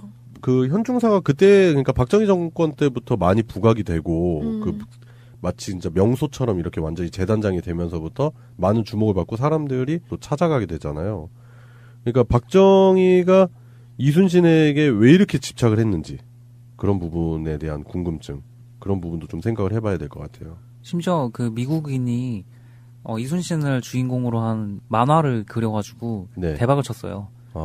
지금 그게 엄청나게 팔리고 있는데 그런 것들이 계속되면은 이제 실제로 여기에 찾아오는 그런 관광객도 많이 늘어날 걸로 보이거든요. 외국인들이 굉장히 중요한 우리의 유산인데 그게 사실 그 센터라고 할 수 있는 그 현충사 현판이나 그 근처에 나무까지도 박정희가 기념으로 심어놨다고 뭐 그러는데 그런 것들이 그런 식으로 돼 있으면 후대에 왜곡되어 있는 그런 것들이 아직도 남아있으면 굉장히 좀 잘못된 게 아닌가. 적폐 청산은 이제 1년밖에 안 했지만은 하루아침에 될 일은 아니잖아요. 대통령께서도 얘기하셨지만은 네, 그럼요. 네, 이게 계속해서 청산이 되다 보면은 이런 것도 언젠가는 해결이 될 라고 생각이 되지만 빨리 해결이 됐으면 좋겠네요. 이건 현판 글씨도 사진 보면 굉장히 좀 무슨 초등학생 썼는 줄 알았어. 네.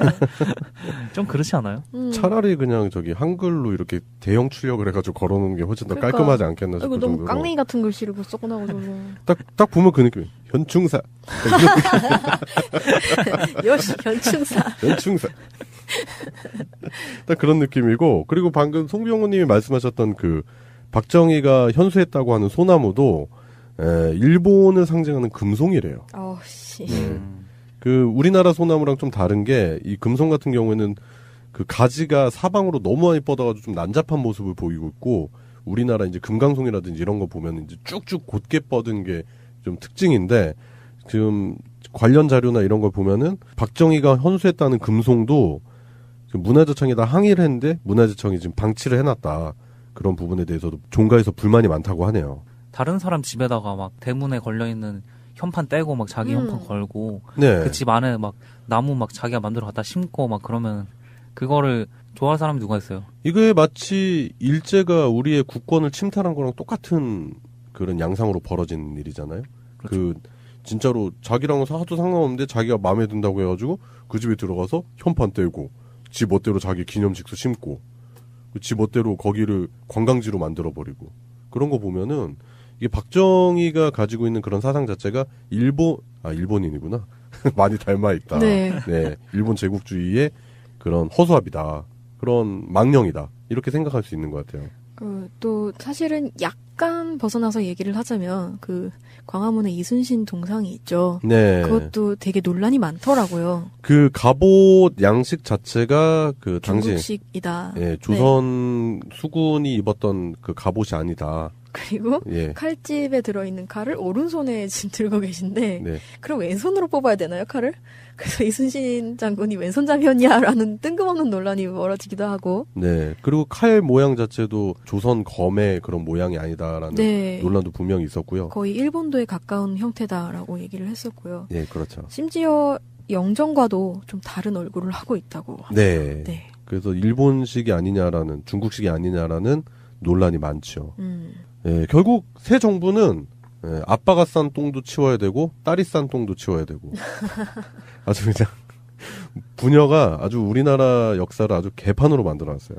그 생각해보면 우리가 지난번에 무령왕릉 얘기했었잖아요. 아, 네. 이거 진짜 금인가? 뭐 이거. 네. 그래가지고 휘어버리고 그런 무식한 짓을 했었던 박정희가 뭐 현충사에서도 분명히 똑같은 짓을 한 것 같고요. 네. 그런 걸 따지고 본다면은 그때 당시에 박정희에 의해서 자행됐었던 역사 유물 파괴가 또 이런 현충사 안에서도 분명히 있었다. 그런 네. 모습까지 볼 수 있는 것 같아요. 역사 유물 파괴뿐 아니라 역사 의미 파괴까지 같이 진행되고 있는 네. 것이죠. 그 이순신 장군이 결국에는 우리나라를 지킨 장군이잖아요.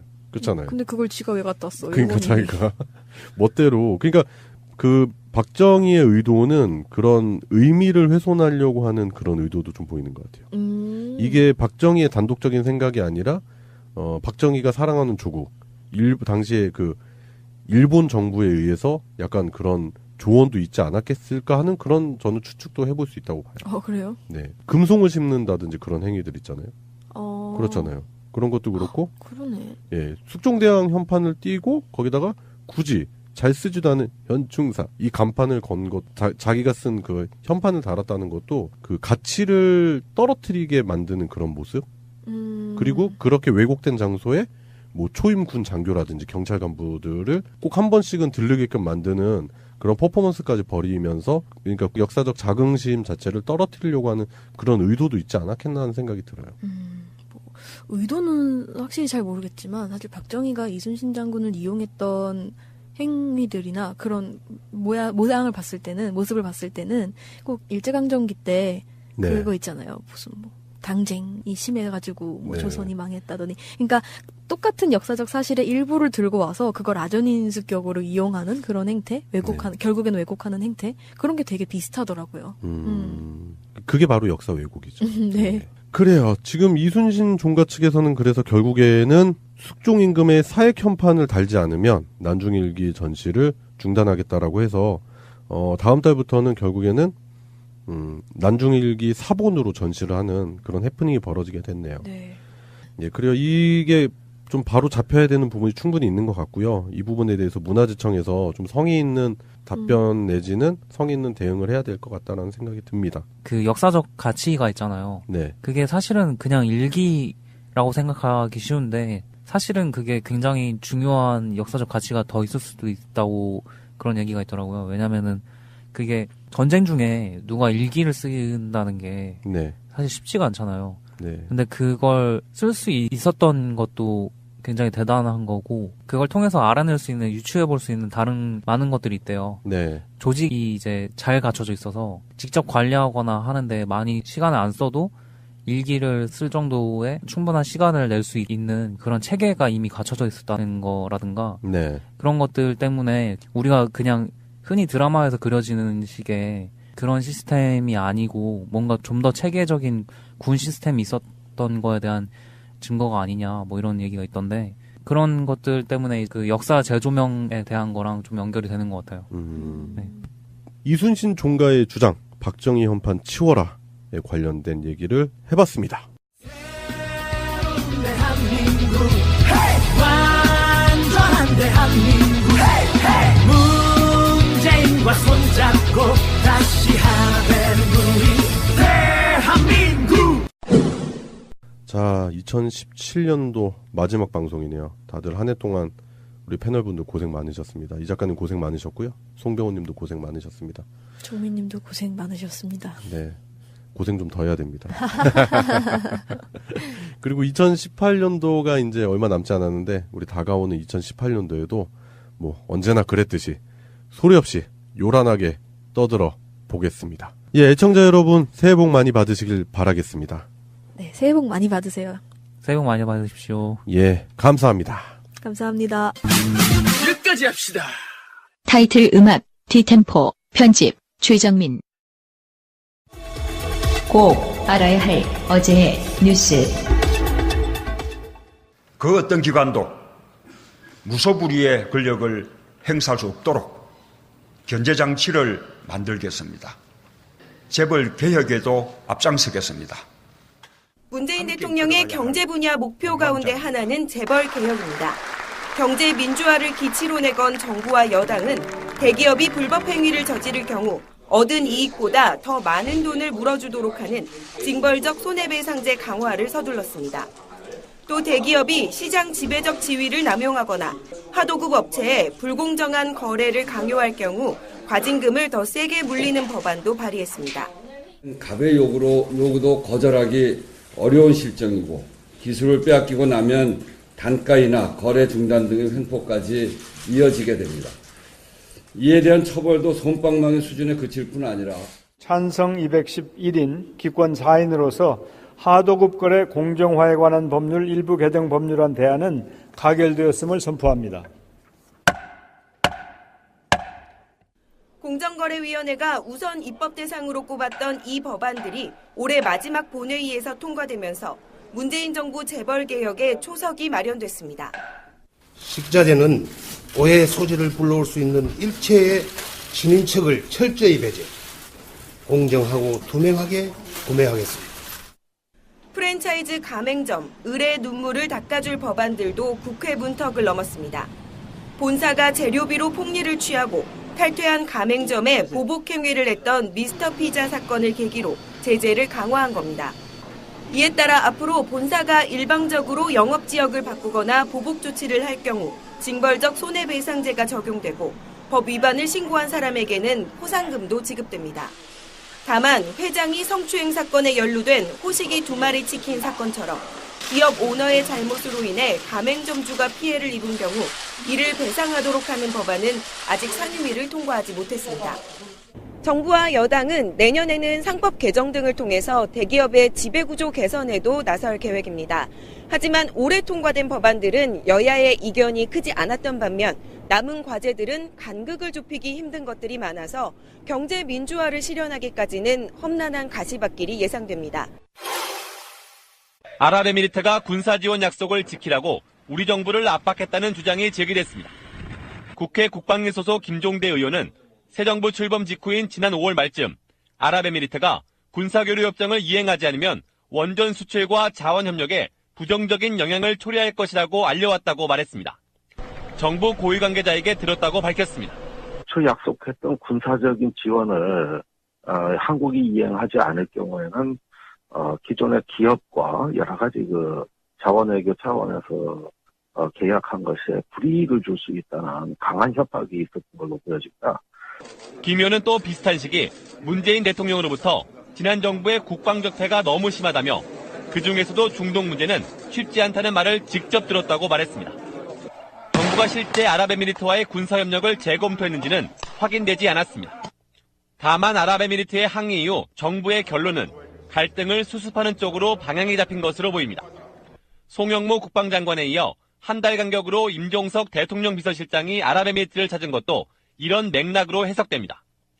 청와대는 군사지원 갈등에 대해 구체적인 언급을 피했습니다. 그러면서 양국 군사협력은 정상적으로 진행 중이라고 강조했습니다. 김성태 자유한국당 원내대표는 지난 2주 동안 임종석 비서실장의 아랍에미리트 특사와 관련한 집중 공세를 폈습니다. 원전을 포기하겠다는 어떤 국제사회의 한국 정부의 의식 때문에 상당히 그 나라 왕세자가 그러니까 723건이나 올라와서 또 이 여론을 형성하는데 크게 작용을 한 그런 부분이 있다고 폭로가 됐고요. 이게 이제 국회 교육문화체육관광위원회 소속 김병욱 더불어민주당 의원이 교육부와 국사편찬위원회로부터 제출받은 자료를 토대로 당시 이제 결과를 보면은 긍정적인 평가가 911건 그리고 부정적인 평가가 229건. 그래서 훨씬 더 많은 국민이 국정교과서를 찬성하고 있는 것 같은 모습을 보여준 거죠. 서버를 만드는 입장에서는 네. 되게 이런 일이 어이가 없는 게 IP를 원래 알아내는 게 어렵지가 않아요. 서버 입장에서는. 네. 그러니까 이런 서비스를 열어서 의견을 받을 때 로그인 절차 없이 그냥 받은 거잖아요. 네. 그럼 커멘트를 남길 때 그 커멘트를 쓴 사람이 어떤 IP로 접속했는지 기록을 남기는 게 모든 웹서버에는 다 그 기능이 있어요. 가장 기본적으로 구현이 이미 돼 있는 거라서 네. 그냥 갖다 쓰기만 하면 되는 거거든요. 근데 그거를 해놨기 때문에 일단은 지금 이렇게 밝혀지는 거잖아요. 네. 기록을 남길 때 이거를 중복 검사를 해서 이미 남긴 IP면은 기록이 안 되게 하는 게 어렵지 않은데 그거 일부러 안 해놓은 거죠. 일부러 안 해놓고 누군가가 이제 조작을 할 수 있도록 열어놓은 허술한 거고요. 예, 일부러 허술하게 만든 네. 의혹이 있을 수 있겠네요. 네. 그럴 수밖에 없는 게 이게 이제 그 여론조사 의견 수렴 마지막 날 전까지만 해도 온라인상에서는 이제 국정교과서를 반대하는 의견이 되게 많았었는데 네. 마지막 날에만 723건의 긍정적인 평가가 올라오면서 결과가 뒤집힌 거거든요. 사실 박근혜 정권 당시의 여론 조작 사건들만을 나열해서 생각해 보자면 네. 이런 온라인 평가 외에도 여러 가지 많은 부분에서 여론 조작이 일어나지 않았을까 의심을 네. 해보게 되네요. 네. 실제로 뚜껑을 열어본 국정교과서 자체가 매우 허술하게 역사에 대한 왜곡하는 부분까지 이렇게 보여주는 그런 모습을 보였기 때문에 실제로 그 국정교과서 자체가 실행되려고 했을 때 수많은 학부모님들과 그다음에 학생들의 반대 그리고 일선 교사들의 반대에 부딪히게 된 거죠. 누가 1000번, 2000번씩이나 들락날락 하면서 예. 했을지 참 궁금하네요. 자원봉사는 아닐 것 같고. 그렇죠. 이런 부분에 대한 수사가 또 필요한 거죠. 그게 하루에 뭐 1000번 들어가서 이름하고 내용으로 남기는 게 손으로 했다면 그것도 좀 대단하지만은 그런 알바를 풀어서 했다면은 뭔가 돈이라든가 인력을 끌어오는 데에서 어느 정도 능력이 있는 사람이기 때문에 일반인이 쉽게 하진 못하겠죠. 그 최근에 그 옵션 열기라는 댓글 부대 예. 정황에 대해서 이제 네네네, 많이 맞아요. 얘기를 하셨잖아요. 예. 어디선가 댓글을 지령처럼 이제 뿌려주는 프로그램이 있어서 그 사이트에 들어가서 거기서 그걸 복사를 해가지고 네. 그 댓글창에다 붙여놓고서 글을 남기는 게 원래 그 이제 알바단이 하는 일인데. 네. 그때마다 그 옵션 열기를 누르면 옵션이 원래 열리는 버튼이 있는데 네. 그 버튼까지 같이 긁어가지고 복사를 해가지고 예. 붙여넣기 하는 실수를 예. 어르신들이 이제 하시다 보니까 예. 그런 실수를 한 것 같아요. 어떻게 하나같이 똑같은 실수를 했을지. 그러니까 이 국정교과서 관련한 이 의혹에서도 보면은 뭐 같은 IP로 접속한 기록 2000건은 뭐 말할 것도 없지만 오타 있죠. 다른 사람들이 쓴 건데 오타까지 겹치기가 좀 많이 힘들잖아요. 근데 그런 정황까지 포착이 됐다라는 거죠. 그러니까 이것도 일종의 옵션 열기처럼 오타. 예, 그런 조직적인 작업이 이루어진 게 아닌가 그런 생각을 해볼 수밖에 없는 거죠. 뭐 사실 그 옵션 열기가 밝혀진 거는 네. 그건 정말 실수도 있고 그런 프로그램만 쓰는 특정 집단 사람들만 이제 보여지는 거지만은 네. 그 외에 이제 아직 안 밝혀졌거나 모르는 것들 있잖아요. 사적으로 조직했다거나 다른 기업에서 조직했다거나 네. 뭐 이런 경우가 있잖아요. 네. 그런 경우에 그 사람들이 얼마나 많을지 그 규모는 상상이 안 되는 거죠. 네. 그러니까 박근혜 씨가 했었던 일들이 다 이런 식이잖아요. 그 국정 조중동 언론들이 이제 황우석 교수를 처음에 이제 막 띄워줄 때는 이제 황우석 교수 막 띄워주고 그다음에 당시에 참여정부와 피디수첩에 대해서 공격을 열심히 하다가 이제 황우석 교수 측에 약간 문제가 나오니까 거기서부터 갑자기 태도를 돌변해서 참여정부와 황우석 교수를 또 갑자기 맹 공격하기 시작하는 거죠. 조중동이랑 언론이. 그때 당시나 지금이나 변한 건 하나도 없어요. 여러분들도 잘 보시겠지만 그 보수 수고 언론이 가지고 있는 힘을 이용해 먹는 부분은 아직까지도 크게 변화된 부분은 없는 것 같아요. 그 당시에도 조중동을 비롯한 그런 언론들이 결국에는 참여정부를 공격하고 싶은 거죠. 그런 일련의 사건들을 통해서 결국엔 참여정부를 압박하고 비판하고 싶었던 거죠. 그러면서 그런 사건들을 교묘하게 이용했던 부분도 분명히 있었다.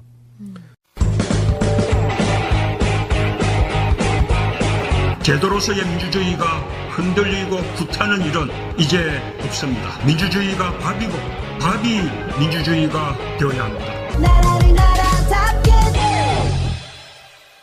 지금 아직까지도 황우석 교수에 관한 논란은 뭐 일각에서는 그 부분에 관해서 아직도 갑론을박이 진행이 되고 있는 걸로 알고 있습니다. 그래서 황우석 교수가 잘못되지 않았다 뭐 이렇게 말씀하시는 분도 계시고 아니다 황우석 교수의 연구는 다 조작이고 가짜다 이렇게 주장하시는 분들도 계신 걸로 알고 있습니다. 결론적으로만 보면은 굉장히 과학 기술에 관심이 많으셔요. 네. 다른 나라에 비해서 다른 나라 사람들은 그냥 관심 있지 않은 사람이 되게 많거든요. 근데 우리나라 사람들이 유독 이제 연구 윤리라든가 네. 과학 기술에 대해서 굉장히 폭넓은 지식을 갖추고 관심을 갖게 된 계기가 되지 않았나 그런 생각을 하고요. 네. 요즘 이제 그런 기술도 개발이 됐더라고요. 줄기세포를 만들 때 그냥 체세포를 역분화시킬 때 이제 초음파를 써서 세포막을 약간 이제 기능을 떨어뜨린 다음에 줄기세포 배지에다가 놓으면 그 줄기세포 배지에 있는 물질들이 안으로 들어가서 줄기세포로 돌아가는 그런 기술이 만들어져서 네. 우리나라에서 그게 개발이 돼서 국내 연구진들이 이제 최초로 하게 되는 그런 계기도 마련이 됐던 것 같고 네. 그 배지 부분인 거죠. 그러니까 네. 그 배지 부분을 이제 그때 연구가 됐던 거이기도 하고 네. 그런 점 때문에 이 사건이 지금 비트코인하고 굉장히 비슷한 것 같아요. 그러니까 언론이 처음에는 막 굉장한 신기술이다. 뭐 심지어는 그런 기사도 있더라고요. 국가에서 비트코인을 발행해야 된다. 네.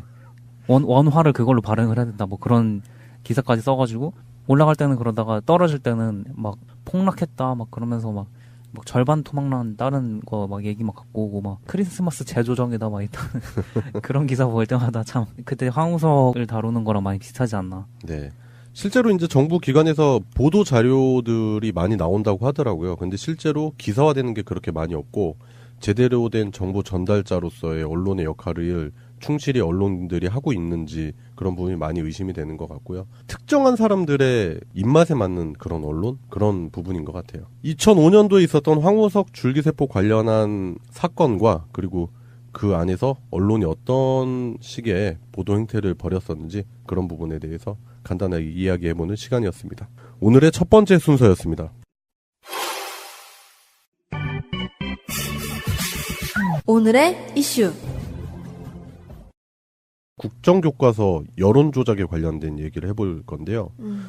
박근혜 정부 당시에 추진됐었죠. 국정교과서. 결국에는 이제 국정교과서 폐지로 그 새 정부 들어서 이제 결론이 났는데 국정교과서에 대해서 긍정적인 여론을 만들기 위한 조작이 있었다는 얘기가 나오고 있어요. 그러니까 온라인 의견 수렴 절차라는 걸 거쳤다고 하는데 국정교과서에 관해서 그랬는데 같은 사람이 2,000번 이상 접속해서 평가를 하면서 나는 중학교 3학년 학생인데 이랬다가 또 어디서 또 나는 학부모인데 이런 식으로 조작했던 정황이 드러나고 있다고 합니다. 아, 그리고 이게 마지막 날에는 긍정적인 평가 어디에서 찾아야 되나 이런 것들이라서 네. 네, 저도 여실히 체감을 하고 있습니다. 네, 그래요. 뭐 2018년도에는 사회인으로서 네, 첫 발을 내디시는데 어떤 분야가 됐든 실패를 하지 마세요 이런 말씀 드리고 싶지 않고 하여튼 그 분야에서 좀 건승하셨으면 좋겠다 그런 생각 드네요. 종민님 한 해를 한번 물어봐야겠네요. 그렇죠. 그동안 소외됐었던. 맞아. 네. 제가 챙기겠습니다. 감사합니다. 저 같은 경우는 좀 남다른 한 해였어요. 고향 같은 동네에서 이제 새로운 동네로 이사도 했고, 그리고 뭐 직장도 이직했고요. 오. 새로운 일을 또 다시 시작을 하게 됐고, 많은 실패도 하게 되지만 대신 많은 또 성취감도 많이 느끼고 있고요, 현재. 그리고 저 같은 경우는 이제 한 4년 전에 사업을 대판 말아먹어가지고 그때 당시에 신용등급도 한 10등급까지 떨어졌었고 그러다 보니까 이제 무리하게 돈을 끌어 쓰다가 사기도 좀 당하고요. 그리고 나서 신용이 많이 떨어지다 보니까 대출도 잘 안 되고 뭐 돈이 급했을 때 많이 좀 버거웠었던 부분이 한 4년 동안 있었는데 지금 신용도 10등급에서 그때 시작을 했는데 지금 1등급 나오고 있고요. 직장도 어느 정도 안정돼 있다 보니까 그런 부분도 괜찮고 정권 교체가 되면서부터 저도 개인적으로 잘 되고 있어서 운대를 같이 하고 있지 않나 그런 생각도 들고요. 제 인생이 그렇다고 해서 다 전체적으로 행복한 건 아닌데 점점 나아지고 있다라는 생각이 좀 들더라고요. 많은 변화가 있었던 해였던 것 같고 과거에는 이제 새해가 다가오면 좀 두려웠었거든요. 내년도에는 또 어떻게 해야 되나 이랬는데 새로 다가오는 해가 좀 기대가 된다. 그런 상황이에요, 현재. 그 2017년도 돌아보신 얘기랑 제 얘기를 좀 했었고요. 이제 다가오는 2018년도에는 또 어떤 좋은 일이 있을지 기대가 된다. 2017년도가 하루 남아있는 상황인데 오늘도 본격적으로 소리 없이 요란하게 한번 떠들어 보겠습니다. 소요방송 105화 시작하겠습니다. 예, 오늘의 첫 번째 순서입니다. 오늘의 첫 번째 순서는 오늘 소요방송이 105화잖아요. 그래서 2005년도에 있었던 굵직한 사건 하나를 얘기해 볼 건데 2005년도에 최대 이슈라고나 할까요? 그 사건이 하나 있는데 그게 이제 황우석 교수 사건이에요. 아, 네, 그렇죠. 국제적으로 약간 뭐 자랑이다 이러면서 되게 이상한 열기를 띄웠던 사건 네. 중에 하나였었죠. 예, 그리고 많은 분들이 황우석 교수에 대해서 기대를 많이 했었어요. 왜 네. 그러냐면은 특히 중증 장애 아들 가지신 부모님들이라든지 그리고 잘 아시겠지만 클론의 강원래 씨 그때 이제 교통사고 때문에 하반신 마비가 됐었잖아요. 그 부분도 치료가 가능하다라면서 그런 퍼포먼스도 있었기 때문에 황우석 교수가 거의 메시아급으로 추앙을 받게 됐었죠. 맞아요. 네. 그리고 뭐 사이언스지나 국제과학 쪽에서도 인정을 받는 기술이다 해가지고 많은 기대를 또 했었던 것 같고 특집 다큐멘터리 같은 것도 제작해서 방송하기도 했었고요. 네. 제가 그걸 초등학교 교실에서 같이 봤었던 기억이 나네요. 네. 뭐 황우석 하면은 뭐 그냥 전 국민적으로 인기가 높았었던 분이에요. 막 이렇게 뒤에 이렇게 소 있고 막 황우석 박사 인터뷰하고 있고 막 그런 그러니까요. 장면들. 네, 진짜 그분들 그러니까 그런 그 고통을 받는 가족분들께는 진짜로 한 줄기 희망 같았었던 일이었는데 근데 결국에는 일부 조작과 과학적 윤리마저 무시한 그런 연구 결과를 허위로 발표했다라는 그 MBC PD 수첩의 보도에 의해서 갑자기 전 국민적으로 논란이 돼 버렸죠. 계속 법적인 공방도 있었고 논란도 있었는데 여기서 우리가 이제 뭐 MBC 당시 이제 PD 수첩 팀에 위반한 부분도 분명히 있었고요. 그리고 황우석 교수의 줄기세포 연구 결과 안에 있었던 그런 과학윤리가 좀 위배된 부분도 분명히 있었던 것 같아요. 법원에서 나왔던 판결이라든지 이런 부분들을 확인해 본다면 그런 부분들이 서로 없지는 않았고 있었다. 그래서 그런 부분으로 대립각을 세웠는데 저는 뭐 황우석 교수 논란에 있어서 제일 문제가 있었던 게 당시의 언론이라고 생각합니다. 당시 초반기에는 황우석 교수를 띄워주는 데 있어서 앞장섰던 게 조중동 언론이었거든요. 아주 위험한 판단까지 하고 있다는. 그때마다 청와대와 여권은 근거 없는 소문만으로 정치 공세를 편다고 맞섰지만 국회에서 또 청와대 앞에서 의혹 제기를 이어갔습니다. 하지만 어제부터 기류가 확 달라졌습니다. 이명박 정부의 원전 관련 이면 계약 의혹을 박근혜 정부가 조사하려 했다는 정황이 공개된 뒤부터입니다. 원종석 부실장 어떻게 소환 좀 하실 건지. 이제 한 해 마무리하고 새해 맞이하면서 분열과 갈등, 대립, 반목보다는 홍준표 대표 역시 더 팩트를 확인한 뒤에 하기로 했다며 한 발 물러섰습니다. 열흘 넘게 이어졌던 비판 논평도 어젠 나오지 않았습니다. 안녕하세요. 반갑습니다. 배우 권혜호입니다. 여러분들 이주 노동자라는 말 많이 들어보셨죠? 네, 예전에는 외국인 노동자 이렇게 불렀죠. 사장님 나빠요. 우리가 그런 개그 프로에서 그런 장면을 봤던 것이 벌써 10수년 전 일입니다. 그리고 이제 그들을 우리 사회의 구성을 받아들인다는 의미에서 우리는 이주 노동자라고 부르고 있습니다. 그럼에도 불구하고 제도적으로 정서적으로 그들을 우리 사회 구성원을 어떻게 받아들일까에 대해서는 많은 고민을 필요로 하고 있습니다. 저희 이주 노동 희망센터에서는 그 방법을 좀 더 바깥에서 찾아보고자 합니다.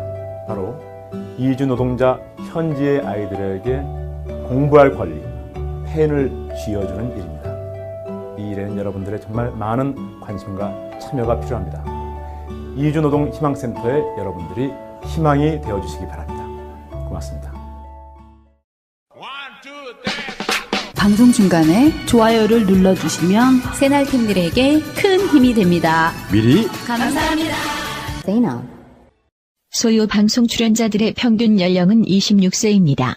청년들의 목소리를 들어보자는 의도로 기획된 방송입니다.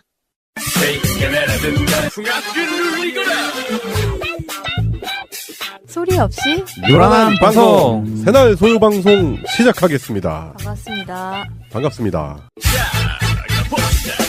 송병호님 반갑습니다. 네, 반갑습니다. 네, 이 작가님 나오셨고요. 네, 반갑습니다. 네, 오늘 양세병님은 가족 여행 관계로. 아, 좋겠다. 네, 멀리 중국 가셨죠? 네. 부럽네요. 북경 가셨다고 했는데. 네. 북경오리 유명하잖아요. 그렇죠. 북경오리. 그래요. 양세병님처럼 이렇게 여행 가시는 분도 많고 이제 연말이다 보니까 그 연휴가 생겼잖아요. 우리 토, 일, 월 이렇게 쉬시는 분이 많다 보니까 여기저기 여행 가시는 분들이 많은 것 같더라고요. 가족 여행도 많이 가시고 뭐 뜻깊게 각자 있는 위치에서 이제 올 한 해를 보내고 새해를 맞이하시는 조촐한 행사들, 가족 행사들 그런 게 참 많은 것 같은데 일단 올 한 해 어땠었는지 그런 얘기를 해보고 싶은데 송병호님은 올 한 해 어떠셨나요? 여러 가지 바뀐 게 많이 있죠. 나라를 대하는 마음이 일단은 많이 바뀌었고요. 네. 완전 바닥을 치던 내구심이 조금은 생겼다. 그 정도. 제 개인적으로는 제일 다사다난했던 해가 아닌가. 그런 생각이 드네요. 다시는 이런 해가 다시 오지 않았으면 좋겠다는. 그래요? 일찍 앞당겨진 대선 때문에 또 시민의 눈 분들이 많은 고생 아닌 고생을 하셨죠. 그렇지만 보람 있는 고생 아니었겠습니까? 뭐 그렇다고 생각합니다. 정권 교체가 되면서 많은 분들의 보이지 않는 노력들, 역사잖아요, 역사. 그런 일들이 헛되지 않게 우리가 앞으로 또 해야 될 일에 대해서 또 한번 생각을 해봐야 되는 시기인 것 같아요. 네, 그래요. 송병호님 그러셨고. 이 작가님은 올 한 해 어떠셨나요? 올 한 해는 유독 약간 떠나보낸 것들이 좀 있어서. 그래요? 네, 좀 이렇게 덜어내는 한 해였던 것 같네요. 네. 그냥 그중 한 가지만 말씀드리자면 이제 졸업을 앞두고 있고요. 네. 그렇죠. 이제 졸업이네요. 네. 그렇습니다. 사회로의 첫발. 학교에 있을 때보다는 졸업을 하면 좀 더 삭막한 느낌이 들 수도 있을 거예요. 친구들이랑 얘기하면서 가장 많이 느끼는 게 이제 소속감을